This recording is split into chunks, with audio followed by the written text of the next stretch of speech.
रुला देने वाली कहानी। अगर आप अपने माँ बाप से सच्चा प्यार करते हो ना तो इस 2 मिनट की कहानी को पूरा जरूर सुनना, और अगर अंदर से एक आवाज आई तो यह कहानी अपने उन कमीने दोस्तों को जरूर शेयर कर देना जो जिद करते हैं खुद से अपनी सफलता के लिए नहीं, अपने माँ बाप से अपने शौक पूरे करने के लिए। तो चलिए स्टोरी शुरू करते हैं। एक लड़के ने अपने पिता से कहा, पापा मुझे नया मोबाइल चाहिए। पिता ने कहा, बेटा अभी कुछ वक्त रुक जा, फिर तुझे एक नया मोबाइल दिला दूंगा।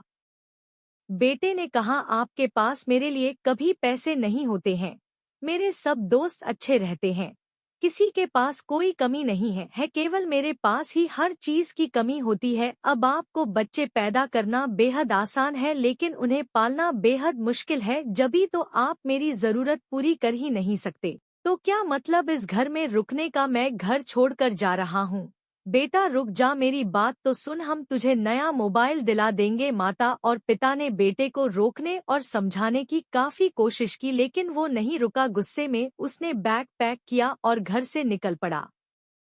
लेकिन घर से निकलते वक्त गलती से उसने अपने पिता की डायरी अपने बैग में डाल ली। उसके पिता की आदत थी कि वह हमेशा डायरी लिखा करते थे और उनकी डायरी को छूने की परमिशन किसी को भी नहीं थी। लड़का घर से काफी दूर आ गया और थक कर बैठ गया।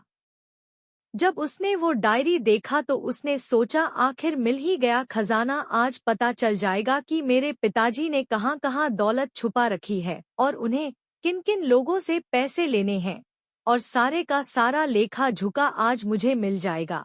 बेटे को लगा इस डायरी में पिताजी की सारी लेनदेन का हिसाब होगा। जैसे ही लड़के ने उस डायरी को पढ़ना शुरू किया उसकी आंखों से आंसू बहाने लगे। डायरी की शुरुआती पन्नों में बेटे को जो बाइक दिलाई थी उसका हिसाब लिखा था, जिसकी ईएमआई पिताजी अभी तक चुका रहे थे। दूसरे पन्नों में उसके कॉलेज की फीस और एडमिशन का कर्ज लिखा था कि इन लोगों को इतने पैसे वापस देने हैं। और सबसे आखिरी पन्ने पर लिखा था कि बेटे को अब मोबाइल दिलाना है, उसके लिए मुझे कौन कौन उधार दे सकता है, उन सभी लोगों के नाम लिखे हुए थे। बेटे ने जैसे ही सब पढ़ा वो पागलों की तरह रोने लगा और रोते रोते दौड़ता भगता घर आया। जैसे ही उसने घर आकर देखा तो उसके माता पिता एक कोने में बैठकर रो रहे थे। बेटा अपने पिता के पैरों में गिरकर रोने लगा कि पिताजी मुझे माफ कर दो। पिता ने कहा, बेटा तू मत रो, तुझे मोबाइल मिल जाएगा। बेटे ने कहा, पिताजी मुझे आपसे कुछ नहीं चाहिए, मुझे पता चल चुका है आप इस डायरी में हम लोगों से क्या छुपाते थे। मैं अब आपको कोई काम नहीं करने दूंगा और मैं मेहनत करके सब कुछ ठीक करूंगा। ये सुनकर पिताजी ने बेटे को गले से लगा लिया। दोस्तों, माँ बाप अपना पूरा जीवन, अपनी पूरी खुशी अपने बच्चों के लिए कुर्बान कर देते हैं, लेकिन कुछ बच्चों को लगता है कि माँ बाप ने उनके लिए कुछ नहीं किया। वह कभी आपको अपनी समस्या नहीं बताते, भले ही वह कितनी ही बड़ी समस्या से गुजर रहे हो। रिश्तेदार भी उन्हें नीचा दिखाते होंगे तो भी वो सह लेते होंगे, लोग भी ताने मारते होंगे तो भी वो सह लेते होंगे, लेकिन आपसे अपनी समस्या कभी शेयर नहीं करते क्योंकि वो आपको कभी दुखी नहीं देखना चाहते हैं।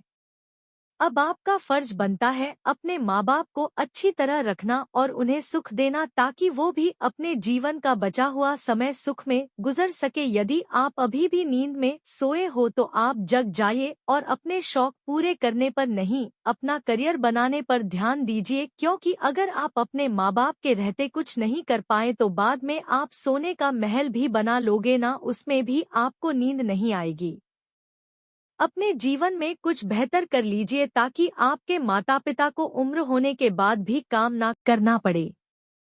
अगर कहानी अच्छी लगी तो इसे सभी के साथ शेयर कीजिए, और अगर अभी तक लाइक नहीं किए हैं तो जरूर कीजिए, और हाँ, चैनल को सब्सक्राइब करना ना भूले।